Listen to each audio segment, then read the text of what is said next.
my channel. In case you're new here and you've never seen my face before, hi, I'm Yasmin. I'm a big time emo, small time journalist, and my body is 50% Red Bull and 50% sweat at all given times. Hi! Now if you follow me on my other social medias you'll already know what I'm doing, but in case you didn't know, as well as being spooky season, October is also Black History Month UK. This month I'll be continuing the work I've been doing over the past few years in the alternative music space as a music fan and as a music journalist to highlight the struggles that Black people go through in this industry, Black journalists, Black photographers, Black musicians, Black music fans, as well as emphasising the very Black history of this scene and uplifting astounding Black talents who deserve so much credit, and I love them so much. So much. In particular, I'll be questioning the current state of the alternative space and whether it does enough to represent Black people, the history of Black people that came before, and the future of Black creatives in this scene. Black trans women, Black queer people, whether it's doing enough to represent everybody. Oh, also, quick side note in case of confusion, I am using the word alternative as like an umbrella term for all the, music genres like rock, metal, punk, and all the subgenres that came from that, as well as alternative fashion like goth, emo, punk, all the alternative fashions, anything that abstracts from the norm, alternatively, because honestly there's just too many genres. Metal alone has like 20 billion subgenres of metal, like pirate metal, death metal, black metal, fucking Celtic metal, yodel metal, like I don't have the time. But anyway, today's video is me putting into question an idea that's been floating around the alternative space for too long. It just needs to be buried 6 feet under. Is being alternative, dressing alternative, listening to alternative music a white people thing? Now your immediate reaction is probably, well no, because music and fashion is for everybody. But Yasmin, aren't you brown and alternative? Although the alternative scene is rife with diversity and prides itself on equality, I think history's worth of whitewashing, outcasting, and simply put, a lack of human rights for people of colour, especially Black people, has acted like a red tape, stopping people of colour from flourishing in this industry and getting the same kind of credits as white people, thus perpetuating this idea that the only people that flourish in the alternative music space and in alternative fashion are white people. It's like, if you were to ask someone who didn't have an extensive knowledge of this scene and wasn't really in the know what a metal band looked like, I know the first thing that would come to their mind is a beefy white dude with long brown hair and a beard and lots of tattoos. Why is that? Is it the same reason that when you Google emo boy, emo girl, only white people with flippy hair come up? Or when you Google e-girl, e-boy, predominantly white people come up? In fact, the Google results for that have only changed, I've noticed, in the past 3 to 4 years, because when I was growing up, and I grew up in the peak 2010 emo scene years, I used to Google emo boy, emo girl, and you could find like one Black person on the first Google results page. One. Barely. People of colour have always existed in this space. We've just never been given the same credit. Now, whenever I've spoken out about this stuff, it's usually met with a lot of backlash. When I announced I was doing this video, I got the same kind of response that I got from a reel I put on my Instagram recently, which was reposted from my TikTok, and it called out the fact that, rock has been coined as a white people thing, but it was predominantly pioneered by Black people. And the comments, yeah, but like, how do we know that Black people invented it? Like, how do we know? I was taught Elvis Presley did it, so I'm gonna go with that. Black, white, who cares? The only successful people in music are white people. You're just causing racial tension. You're the racist. I'm not trying to cause racial tensions by pointing out inequalities exist and still hold us back. I do, however, think that the scene is becoming more of an inclusive space for everybody, but I also think that history's worth of whitewashing has seeped into the nooks and crannies of this scene in the really hard to get areas where you have to scrub really hard and get in there really deep to get it out. And because, on the front of it, there are more Black artists coming into the scene, and there are more alternative fashion subgenres for Black people, like Afro-goth, so white people might think, oh yeah, it's becoming more of an inclusive space. But the microaggressions in place, oh, you're pretty for a Black alt girl. Oh, you don't really look like someone who belongs in a metal band. An article I'll cite later, because I think it is amazing, is Slate magazine's How Rock and Roll Became White, which touches on racism denial, something I've seen a lot personally from whenever I make this content. There's always somebody who comments, yeah, well, racism doesn't exist. The article by Slate magazine uses examples like Lester Bang's infamous cover story, The White Noise Supremacist, for Village Voice in 1979 that called out racism of New York's punk scene and new wave scene. To this day, articles like this are still met with such abrasion, and people just want to completely deny it exists. In fact, Loudwire, I think it was Loudwire, yes, Loudwire did a roundtable discussion, does racism exist in rock? A discussion with William Duvall, Jason Allen Butler, Nova Twins, and Sophie Kay. And the amount of backlash it got, it was literally just black people saying, hey, here's racism we experience in the scene as black people, and the amount of hatred it got. Not even just people being bluntly racist, some people just denying it because they don't experience it, and therefore it doesn't happen. There's one bit in this article by Slate magazine that I just really want you to read because it's so good. In historiography, this denialism conceals itself more subtly. In particular, there is a tendency towards stories of individual rock genius that foreclose discussions of race by celebrating individual artistry and intellect. While many black performers of the 1960s have been relegated to book-length histories of black music generally, white artists like Bob Dylan or the Beatles receive increasingly lavish biographies and isolated critical treatments of musical output. Recognizing white people as individuals while acknowledging non-white people only in relation to collective is a hallmark of racism across all areas of culture. You could argue that the entire history of white supremacy rests upon it. Yes! Do you ever read something and you feel it in the core? Like you feel it in your chest and you're like, that! Denying its existence solves nothing, by the way. Just thought I'd put that out there in case anybody's like, well, I've never seen it. Cool. That doesn't mean it doesn't exist. Like, we all wouldn't have the same shared experience of racism in different instances, but a similar experience if it wasn't something that was actually happening, you know?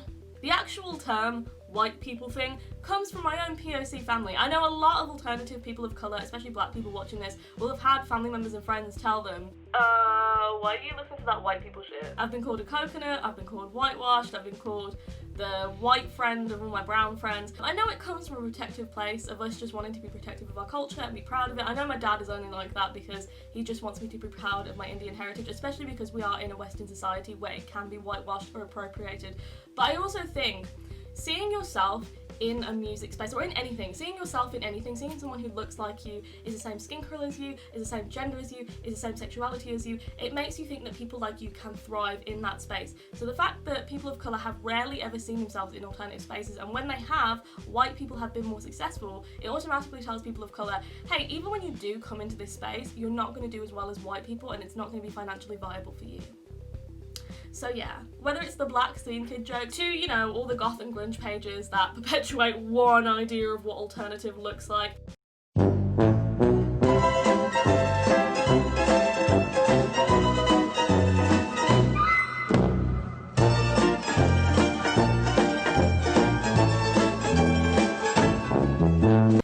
To the fact that music history is not consistent or efficient in schools. I wasn't taught this stuff in schools. I know some of my friends were, but I wasn't. I wasn't taught the history of music. But no, let's really get into this.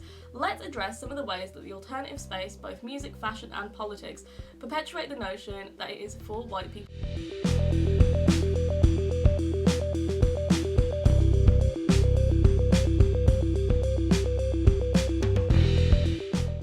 Place to start is in the beginning. So in the beginning, there was rock. Obviously all the other subgenres came from that and the alternative music space snowballed, but even to this day, someone without an extensive knowledge of music, like a complete stranger to music who's not really that into rock but knows of rock, would only be able to name predominantly white rock stars. And I think that because, as Slate magazine put it, white rock stars get these lavish careers, these amazing opportunities, they're hailed in museums, and black musicians are put into the black history books, and that's it. It's almost like black rock stars are seen as doing rock, but for black people, and white rock stars are seen as doing rock. Right? A quick little synopsis of rock and roll in case you don't know. Rock and roll came from rhythm and blues, gospel choir, and jazz between the 1800s to 1900s in America, specifically places like the deep south of America, like New Orleans.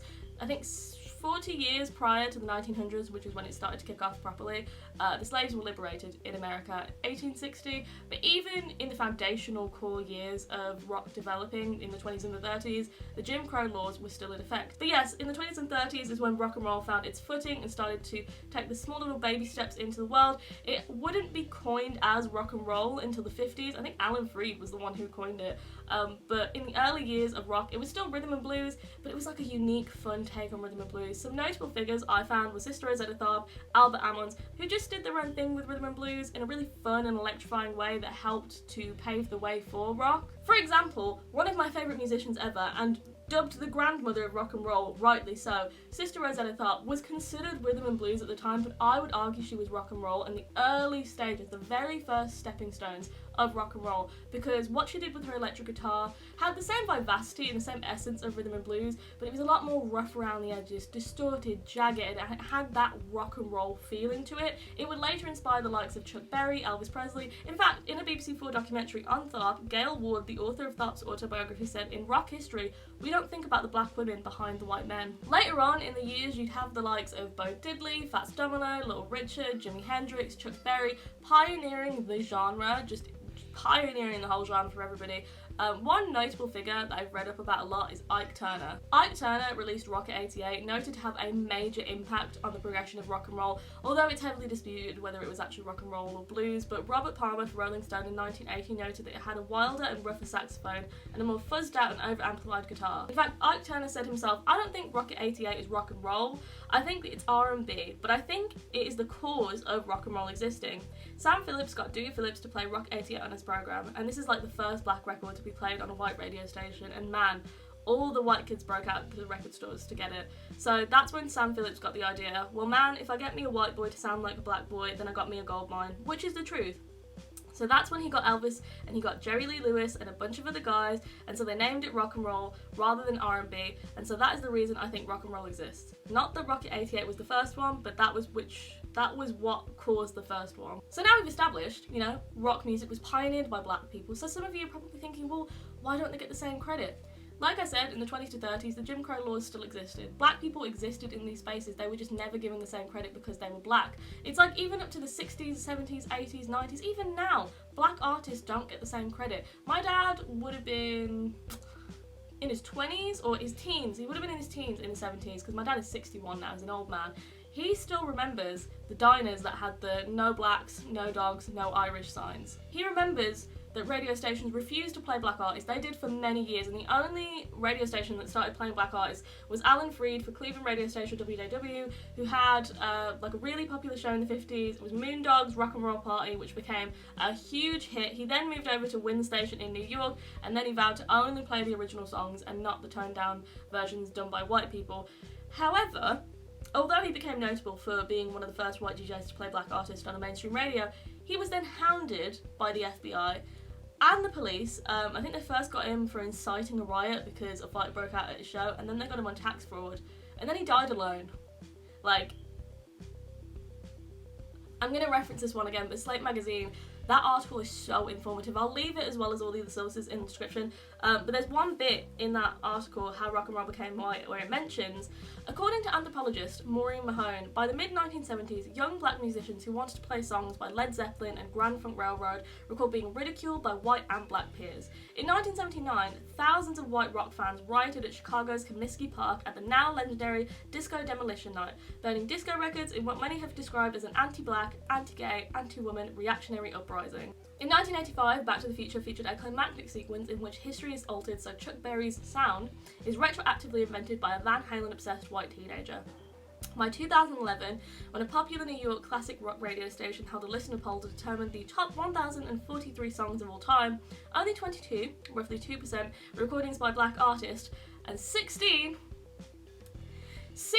of those 22 songs were by Jimi Hendrix. Now you have to understand the precedent that's been set and has trickled its way down into the alternative scene very bluntly in the 1920s to 30s, but as we've got more equality for people of colour, it's slowly seeped into tiny little microaggressions, little fragments of the past, but they still exist because the precedent has always been set for people of colour, specifically black people in this space, that you can do rock music, but you won't get the same credit. You won't get the same lavish treatments, the same rewards, the same respect as white people. Speaking of the subgenre babies trickling down, punk is a strange one because punk is so anti-fascism, anti-capitalism, anti-discrimination, and has launched some of the most liberating musical and political movements like the Riot Girl era. Punk was also pioneered by black artists, Pure Hell, Death, Bad Brains, Polystyrene, but it does seem very white, right? In Dazed article, Why is the history of punk music so white? It does mention that perhaps the explosion of British reggae contrasted against the explosion of punk. As The Guardian describes it, British reggae became the black counterpart to the white heat of punk. Sorry, I can't read. And it does also mention that this perceived whiteness of punk may also be the reason why black people have often felt so isolated from the so-called alternative culture. Again, trickling down from rock. It's become more watered out, that idea that, you know, it is just a white people thing, but it's still there, you know, it's still in the little microaggressions. And not that anybody asked for my opinion, but I think the problem with punk is when white nationalists invaded it, you know, the skinhead movement. Yeah, that didn't do great for punk, and it's only just recovered from that. But it's ironic because punk, it seems so white, but it is probably one of the most POC genres inherently. Like, everything it discusses, the whole nature of punk fits so well with people of colour. Aggression, angst, oppression, being mad at the system, being mad at society, being mad at the man, being mad at the police. Punk is so for people of colour. Like, it is made for us. It is every feeling we've ever felt and needed to get out. Like, it's such a cathartic experience. And now we're seeing more people of colour get into punk music. It's so validating. I remember the first time I heard Fever 333. Oh my god, oh my god! Because a lot of the punk music that I grew up on was white dudes, which, you know, a lot of them spoke about racial inequalities and raised awareness to it, but they can only speak about it objectively because they've never experienced racism. They've only experienced the feeling of being angry at racism and seeing inequalities happen to other people. But hearing somebody vocalise all the aggression and the anger I felt my whole life is so fucking validating. And it's just, I don't feel like brown and black people have that space to be so aggressive and be so angry without being penalised, without being demeaned, without being, like, you know, put into a box and, oh, you're just the angry brown girl, you're just the angry black girl. Like, no, punk is finally a space where we're allowed to be angry and it's not gonna, like, demonise us. A very important video that I absolutely commend and I think you should watch, it is long but it's worth it, is Emo LA's Racism in the Punk/Alternative Scene with the likes of Jason Allen Butler, Sky Accord, so many amazing people in that video. Sky mentions a really good point in that video where he says that there's this cycle where black musicians create music, it does really well, then white artists piggyback off of it, then it goes mainstream, then it becomes a white thing, which I thought was so on the head, like on nail on the head, hitting the nail on the head, so accurate. Yes, literally yes. Speaking of punk though, and its little subgenre babies, let's dive into the world of emo. Because emo is one of my favourite subgenres, like it is my favourite genre of music. But oh my god, fucking yikes, you know? Ugh. Emo is having an identity rebirth and it's causing a clash between old and new fans because it started with DC hardcore, it went into Midwestern Ohio emo, then it progressed into like 2000s alternative rock, then it went into screamo, my favourite era of emo. But all the while, that has been pioneered by white artists, and the face of emo, the look of emo, the fashion of emo has always been white people. Like, that is the image of emo. When you Google emo, white people come up. But right now, emo is going through a renaissance. A fucking renaissance. Because for the first time, black rappers have come into emo, and now when you think of emo, you don't just think of MCR. You think of Juice WRLD, you think of Lil Uzi, you think of black people as the face of emo. Emo rap! Emo rap! Say it with me, emo rap! Emo rap! Emo rap's great. I fucking love emo rap. I'm gonna put that shit in my veins. I'm not even the biggest fan of emo rap. I don't listen to it that much, but oh my god, I love what it's doing for emo because emo is one of the most whitewashed genres, both in fashion and in music, and it's having such a culture shock, and I love it. But it's causing so much division at the moment. It's causing divisions because anytime a genre changes, you know, there's those nostalgic old fans who are like, oh, that's not what emo sounds like. The same way that, like, when 2010 MySpace metalcore became a thing and all these bands were screaming and had flippy hair and skinny jeans, everybody hated it. Bands like Bring Me the Horizon and Falling in Reverse got ripped on immensely because they weren't real metal and they were ruining metal. I know Bring Me the Horizon got booed off stage multiple times and metalheads hated them profusely because they were changing what metalcore sounded like. So there's that. But also, emo has always looked and sounded away. And I do think there is a little bit of anti-blackness in some of the criticism. Listen, you don't have to like emo rap, you can dislike it for personal preferences. If you just don't like how it sounds, that's cool. But I think scrutinising it for unreasonable circumstances like, oh, well, rap isn't real music anyway, or that's not real emo. Firstly, the idea that rap isn't real music is an idea perpetuated by the media, because the media has predominantly been white journalists for a very long time. In fact, The Guardian reported in 2016 that 94% of journalism was white. So, and I'm not saying that white journalists can't, report on rap, grime, and hip hop. They definitely can, and some of them who actually know what they're talking about, really great, absolutely smash it out of the park. But I do think that some white people over the years have scrutinised rap, hip hop, and grime, predominantly black fronted and black innovated genres, because they don't understand the culture behind it. So rather than understanding it, they dismiss it as, oh, that's not real music because it talks about sex and violence. That's so misogynistic and gross. But metal's fine. Like, if metal does it, it's fine. But just not rap. Like, I just can't stand when rap is misogynistic. But metalcore, that's fine. That's cool. Pop punk, even better. But rap, context is crucial. It's hard to gauge what emo is meant to look and sound like when it's only ever been done by one set of people. Emo is so whitewashed. It has been whitewashed for so many years that even when POC artists exist in emo, they have been whitewashed, because emo itself is conventionally for white people. The trends set in emo, the fashion of it, is all suited for white people, so that when people of colour do it, they look white. Because there are so many POC artists from the early 2000s who exist in emo bands, they just look white, because emo itself is a white people trend. It suits white people. And I'll get into that in the fashion aspect, about how trends in the alternative fashion space do only suit white people. But here's the thing as well, from a technical standpoint, a lot of the artists who are pioneering emo rap do sound emo. A lot of them take influence from the likes of Pierce the Veil, MCR, Taking Back Sunday. Juice WRLD, for example, had many emo influences, and his actual vocal style sounds like something from La Dispute or Taking Back Sunday.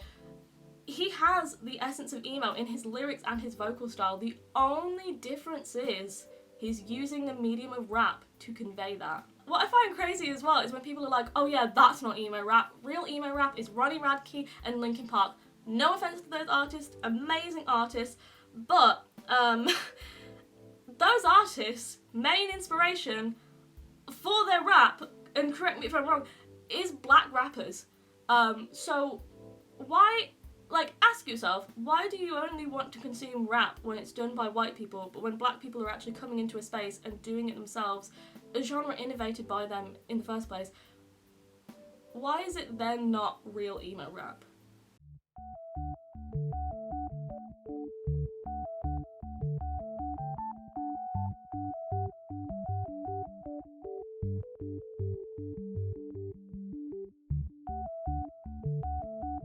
Yeah, I mean, kind of always, really. Even from like a young age, before I knew I wanted to be a musician, I knew I wanted to like make music at least. So, I would like produce and stuff, and I'd make like these tracks, and then, anytime like I would talk about it with like my family or friends, I guess they didn't really like, that wasn't like a thing that black people did for them, so it would be like, oh, you're kind of like Skrillex, but like black, I guess. And I'd be like, I guess I don't really know who to look to for that kind of thing. So it was a strange thing.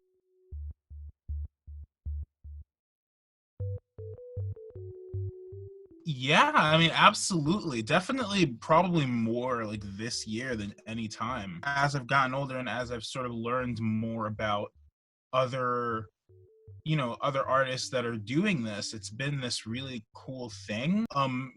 Weirdly enough, it was sort of getting more into like hip hop and like rap in high school, when I would see like all these different rappers doing their thing, and like being very different about it. I got really into like Tech Nine, and I was like, oh, like he's literally rapping about this thing that I'm talking about right now.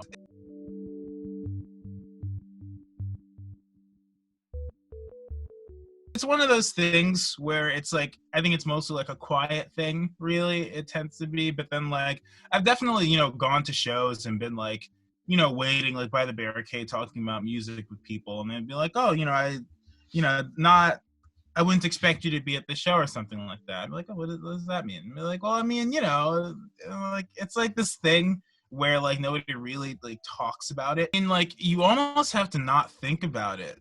There's this one picture, me and you were talking about that Creeper show earlier.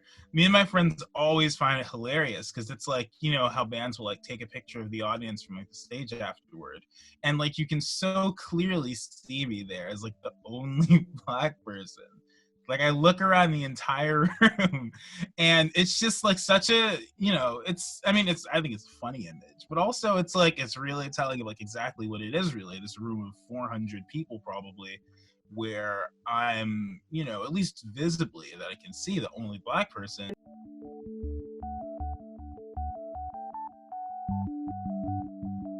Place where that's most prevalent, at least from, in my experiences so far, which I'd say is still pretty limited. I haven't been doing this for that long. But, definitely with like live shows and like trying to get on lineups and stuff, it's always been this thing, especially being that I'm not like in this, 5-piece band or anything. There's always this sort of separation in what bills, they want to put me on, where it'd be like, oh, well, thanks for, showing some interest. We'll see if we could find like, something that's a little bit more like low key, maybe like an open mic. But, there's that. It would be like, oh, maybe we could find like, like some hip hop artists or something. Cause that's just sort of like the realm that they see me in. They'll be like, oh, it's kind of like this like very far extension of like hip hop music rather than like what it is, which I'd say is very much rock music. There are definitely influences there for sure. But, I don't see why I can't, sort of hold my own up against like a band, like a lineup of 4 rock bands as much as I could on like a rap lineup. I feel like.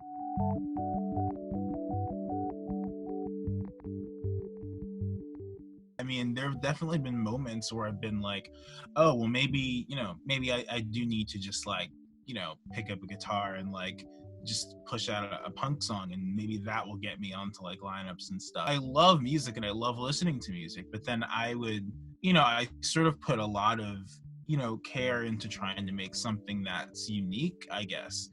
And I'd hear all of these like white bands that are great, but nothing really groundbreaking is happening. I don't know if that sounds like bad, but that's the thing. It's, the like pick up a guitar and start screaming, and I'm like, oh, this is great. But like, you'll like see people talk about it and they're like, oh, this is like the next big thing. This is like groundbreaking. And I'm like, man, like maybe I should have just been doing that.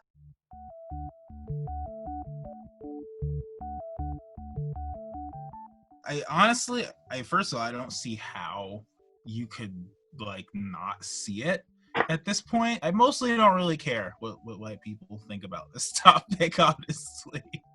It really is what it is. People are gonna say what they say, but like, the people that are experiencing it know it's there. I remember, you were talking about these like lists, right, of like different, they'll be like, oh, top 10 like, black artists or something like that, or like 10 artists you have to check out.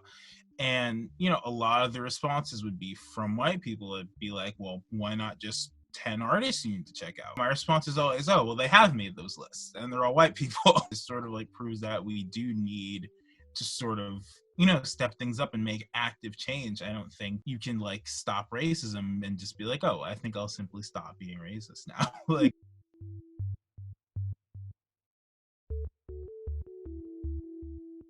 I think really the biggest, I mean, yeah, it's a big question. There are a lot of things, but I think definitely one of the things that comes to mind immediately is taking risks. This whole like rock music is like a white thing and alternative culture is a white thing, has become sort of, this cycle that keeps going is because it's proven and it works. You talk to somebody that, markets these things, and, if they're looking at the numbers and they're saying, oh, well, white people are just consuming this with more volume. We're getting more for our money if we are advertising to these people.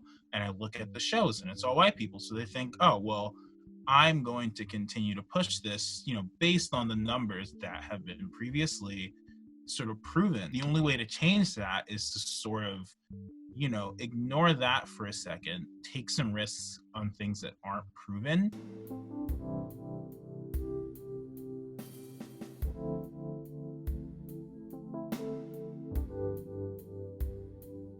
Let's talk about another prime factor of being alternative: fashion. I'm obviously a prime fashionista. Look at me, I'm the epitome of fashion. I know everything about fashion, so this will be easy. It's not in all cases, but in a lot of cases the music influences the fashion. So I do think that the reason alternative fashion is also very whitewashed is because the music is very whitewashed, and the whole space in general, as we know, historically has been whitewashed. As mentioned before, I do think there is a bit of a culture clash with being alternative. I don't think it's the prime factor that people of colour don't want to get into the alternative space, but I do think it is, it does play into it, because, and again, I can only speak for the Desi community. The Desi community expects you to act and look a certain way. There's a lot of cultural and historical, expectancies of you when you are a Desi girl or a Desi boy, to how you should dress, what your goals and expectancies in life should be. It is a culmination of, our parents wanting to protect our culture and battling against Western society and appropriation and whitewashing, and also that the alternative space and the alternative fashion trends in particular aren't made for people of colour. They don't adapt for us. We have to adapt for them. I've never really been able to explore my culture in alternative fashion because it isn't considered conventionally alternative. Wearing bindis and having henna isn't considered alternative. You can make it alternative though. You can get black bindis, you can incorporate henna with like a really cool gothic outfit. I'd say in the past 10 to 30 years, 30 being a stretch, that alternative people have actually had a chance to indulge in their cultures without being invalidated, because that's not what alternative is meant to look like. Like, now you have Indian goths and Afro goths. I just love when women exist. I love them so much. Goth and punk are finally evolving, but when it comes to newer genres like emo, e-girl, the whole Tumblr grunge era, emo is one that has been really whitewashed. I've said it before, but it's one that, like, the trends around being emo have always revolved around, or predominantly revolved around, white people and Eurocentric features, like having flippy Caucasian hair that you can style whatever way you want and bleach and dye routinely because it's a certain texture and you can style it in that way. Would you believe that my hair is a type 3A? Because I wouldn't. It's naturally curly, but I've been bleaching, dyeing and straightening it since I was 11, for 10 years now. This side it's not been bleached or dyed in a very long time. Ever since I did my split hair, this is my natural hair now. So this side, whenever I shower, is a lot more curly. I'm seeing the curls come back. We don't talk about this side. Tumblr grunge was another one that was yikes, because a lot of the trends bled into like ED, Tumblr, and like the stuff around that. So it was like you had to be really pale and skinny and have lots of bruises. Bruises looked really cool. These specific type of bruises that would only show up on white skin. I noticed this as well with TikTok, and maybe this is just me reaching, but I feel like many alternative people of colour can relate. A lot of the trends on TikTok only suit white people. Like the whole e-girl trend of having like a certain way that your lips look, having this cute little buttony nose, having your eyes a certain way so you can do the specific eyeliner. I'm Asian. I don't have any of those features. You think I can do a cute little button nose with this honker? No! I can't! I actually had to do a Desi alt makeup tutorial for female presenting people with female features, because every alt makeup tutorial I saw on the app, especially ones that looked like e-girl related, were all white people with Eurocentric features, and the stuff they were doing, they were like, you have to do your eyeliner this way, you have to do your contour on your nose this way. It didn't suit our features, and I'm not blaming white people. It's not their fault. I don't think people are doing it intentionally. I think when you are the beauty standard and you have that privilege, it just becomes normal to you and you don't realise what it's like to not be the beauty standard and to not have every trend suit around you and your features. But also TikTok suppresses and shadow bans black and brown creators anyway, like that is a known fact. So the problem is, the only popular creators on alt and emo TikTok right now are white, and they set the trends, and the trends suit them, so they're white. See the problem? It then again reinforces that idea that like to be alternative you have to look like this and you have to do these trends. And goths and punks on TikTok don't really follow that, but a lot of younger newbies into the more fresher genres like e-girlism. E-girlism. Have I just coined that? E-girlism, the study of e-girls and e-boys. In the newer groups in the alternative fashion and lifestyle side of things, most of them are so fresh that there hasn't really been like a personality established to it. It's just like you have to look this way and you have to dress this way. And if the only people setting the trends are white people, I'll be pretty candid. I've been really candid about this. For a while, it really upset me that like, a lot of the trends on TikTok are just white people, and like the beauty standard on TikTok is white people, and Like, because I don't have a cute buttonny nose, because I don't have my eyes in a certain way, because I can't do my makeup in the same way as these white girls, because I'm built different, man. I'm built different. Because of that, I will never be as popular and successful on TikTok because I won't have the pretty privilege of being a cute little alt white girl. And I had this whole identity crisis, which is like, I'm never going to get as far as everybody else because I'm brown, life sucks, I'm going to die. And it's still bringing me down, and I know a lot of other people of colour feel like this, and it sucks. It literally sucks. This is kind of one of those issues that builds over time, and in the grand scheme of things, it is more to do with the beauty standards in society, but the way we break away from that is just realising that, like, oh, maybe all the content you consume is just from white creators. Oh, are you only liking, like, pictures on Instagram from goth and grunge pages by, like, from white people?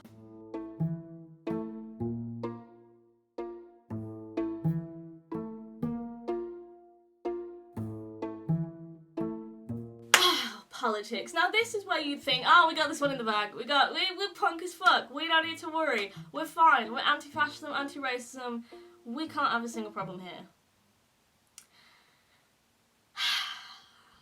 Nope. I don't know what about this scene attracts racists, because it is the most anti-racist place possible, but you've got National Socialist black metal. National Socialist is, it was Hitler's party when it was in power. You know, the Hitler that killed everybody? Yeah, he was part of the National Socialist Party, and now there's National Socialist black metal. You've got conservative metalcore, and you've got racist punk. How does that make sense? I hold the apparently very controversial opinion that if you're racist, sexist, homophobic, or transphobic, you don't belong in this scene, because unlike pop and other genres, you know, they aren't inherently political. This scene, at its core, the reason it exists is because it abstracts from the norm. It is everything against what society is. And at the moment, society is a capitalist state. It is racist, sexist, and homophobic. So if the alternative scene is everything against that, you can't be racist, sexist, and homophobic. Because it just does not add up. And it makes you look like a poser. And yet these communities exist. We've seen it particularly this year with the backlash towards, you know, Black Lives Matter and Blackout Tuesday and all these publications and these bands speaking out, and everybody, you know, fucking hating on them for speaking out and saying, oh, you know, you guys shouldn't be political, bands don't need to be political. Do you guys listen to the music? Because I don't know how you can listen to Architects and be like, yeah, fucking pigs. Anyway, I'm gonna go vote for Donald Trump. Did I see that shit right? I don't think this space is ever gonna be safe for people of colour, for women, for queer people, until we become anti-racist, anti-sexist, and anti-homophobic. Enough bands have now sang about kicking the shit out of Nazis. I would have hoped you guys got the message. Apparently not. Anyway, I've waffled on for far too long, so those are some of the ways that I think the alternative space perpetuates the idea that being alternative, is a white people thing. My brain is frazzled. I've spoken for far too long. I'm gonna stop. You guys are probably sick of hearing me talk. But it is very exciting to see more people of colour come into this space. There's Fueled by Ramen signed Meet Me at the Altar the other day. The first black, female, queer band on their roster that they've ever signed, and it's so exciting. Let me know what you guys think down below. If you enjoyed this video, I would really appreciate if you hit the like button and subscribed and shared it, because I want to, you know, educate as many people as I can. I'm also sorry that this video is late. I was meant to upload this on Sunday, and I'm gonna have to upload this on Tuesday because firstly, I tried to do closed captions on the first video and it didn't work, and then when I tried to re-export it, it just corrupted, and then when I re-filmed it again with like clear audio, the audio cut out midway, so this is the third time I'm filming it, and if it doesn't work, I will rip my head off. Anyway, yeah, stay safe, stay spooky, and wash your damn hands. Bye!